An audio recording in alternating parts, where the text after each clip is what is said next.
What is up, everybody, and welcome to Studio Day, Jeffrey Day Quarantine. It's Jeffrey with the long hair with you. Man wants me to cut it real bad. But let's talk about Dak Prescott today. It's got to be done, right? We'll just get this knocked out real quick. The absolute latest on what's going on with Dak in terms of his contract, negotiations with the Cowboys, his rehab, all of that.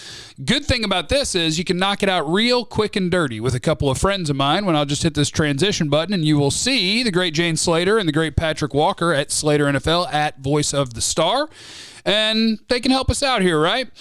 Jane is reporting that Dak is at the facility almost every day rehabbing, so it can't be all that contentious because he's in the building all the time.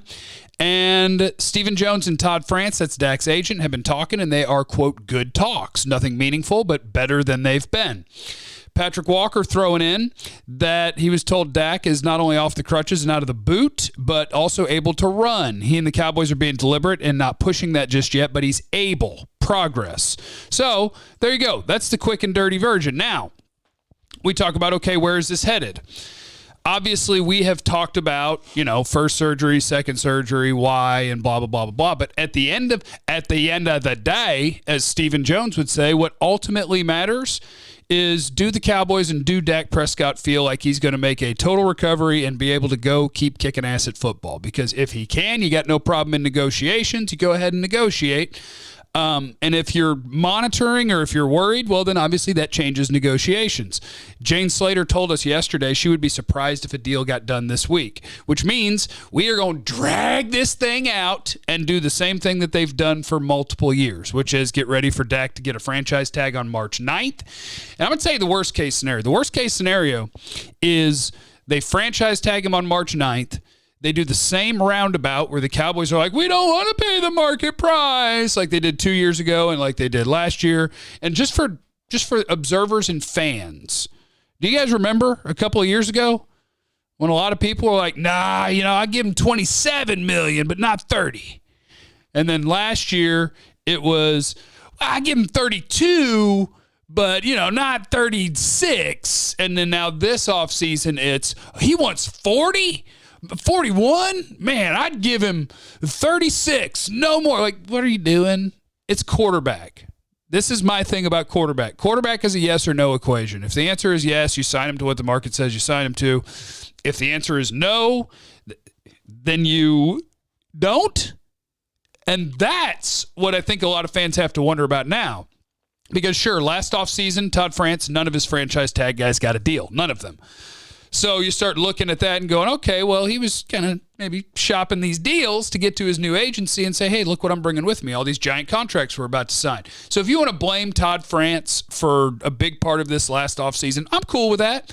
But what you can't change is that every franchise quarterback who came up for a deal got his deal done. Almost all of them with multiple years left on the deal.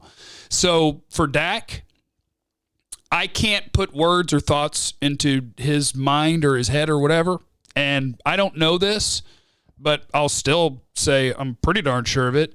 Dak feels super disrespected. He's the only quarterback in football that's really good at football that his team didn't have a sense of urgency and didn't get the quarterback signed.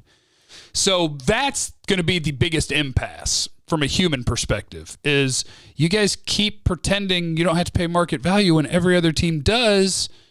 What am I supposed to think about how much you like me? And why, if I believe that my rehab is going well and I'm going to be healthy, would I sign something to help you when now you've tagged me twice and I'm on the doorstep to real-life free agency? Like, that's the problem. Economics are coming in here. I know there are Cowboy fans who are like, he should not be trying to get every dollar. He should be trying to win and this and that. Economics are at play. If Dak gets tagged this year, it's what, 37 something million dollars. If he gets tagged next year, it's $54 million. So let's do math. 54 plus 37 is 87 and 4 is $91 million. So in theory, as Dak right now, you're looking at, okay, I can either sign what you give me, I can get tagged and make $38 million this year, and then I'll either hit free agency or get $54 million next year. So just imagine if you are Dak, what numbers do you have to offer me to give up that scenario? That scenario is super paid whether it's free agency or the Cowboys dropping a $54 million tag. So that's the problem. The problem with getting a deal done this time is that they didn't get a deal done last time or the time before when it was easier. It was a lot easier after 3 years in the league when he's got 1 year left on his deal. You make the right offer, and he's jumping at a giant signing bonus. But whatever. I got off course on a Dak tangent, and I apologize. So that's Dak. Recovery, seemingly in a good place. Contract talks. Jane is saying she would be surprised if a deal got done this week, so get ready for tag. And then, I don't think I even got around to it. And then, here's the worst case scenario. Worst case scenario is you tag him, and the Cowboys continue to do Cowboy stuff where they're like, why won't you give us a great deal? We want to win this negotiation, even though we didn't play hardball with anybody else. We're playing hardball with the quarterback. So then the Cowboys creep on, and we get into next month, and we get into the NFL draft, right? We get to the draft. I'll spark it up a little bit. You get to the draft, and at 10, you pick a corner or whatever, and then in the second round, you pick a D tackle or a safety or whatever, right? You do all those things, and you don't draft a quarterback. And then next year, Dak hits real-life free agency, and he really does go maximize his earnings, which means he signs with the highest bidder and not the Cowboys. And now you didn't draft a quarterback. You couldn't get a deal done with your quarterback, and now you're effed. Just think about that, okay? Just think about that. All right, let's do your mailbag stuff. Remember, mash the like button. Even if you don't like this video, just do it anyway to be cool to me because it's cool for me. Do it for the algorithm. Leave in the comments what you want to talk about tomorrow, and I'm going to bang through some mailbag stuff, draft mailbag stuff. Leave in the comments what you want to talk about tomorrow, and I'll take care of you. All right, here we go. These are from the people. Joshua at Ricker NFL. He says, Jeff, I'd like to hear about linebackers in rounds 2 and 3 in the draft. I would like to hear Jabril Cox versus Pete Werner. Best fit for the Cowboys to play right away. You're going to make me pull up my linebacker board, aren't you? Couple of my favorites, if the Cowboys do want to pick a linebacker in the second or third round, would be LSU's Jabril Cox and Kentucky's, it's Jamin. I'm going to say Jamin. I haven't heard his name said, but I've seen him play. Jamin Davis. Cox maybe in the second, Davis maybe in the third. Those are a couple of my favorites. Cox because he is a really, really good coverage linebacker. You can watch him on tape. He can cover tight ends. He can cover running backs. You watch him at the Senior Bowl. He was great in coverage again. So I'm a fan of his. He's not a great run player. That's going to need to develop, but coverage is super important, right? And then with Davis, my Kentucky guy, and these are both full-size dudes, like over 230, tall. They're both full-size dudes. With Davis, he's actually an incredible run player, but he's also a full-size linebacker that is a fluid athlete. Like at Kentucky, he's rarely asked to do anything other than spot drop. Drop back there, stop, look around, figure it out.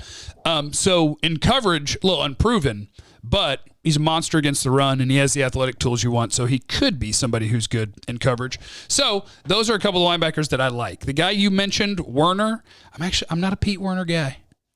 Broadus is. Broadus likes Pete Werner. I think that he's a steady player, but I just think that he's limited in terms of the athlete that he is and, like, what is he great at. Like, he's a good, steady college football player. There's just not a ton of tools that I see where I'm like, heck yeah, dude, you're going to make it in the NFL because of this. He's just a pretty good player. So if you picked him in like the 4th round, I'm cool with that. But there are guys that I like more there in the early rounds.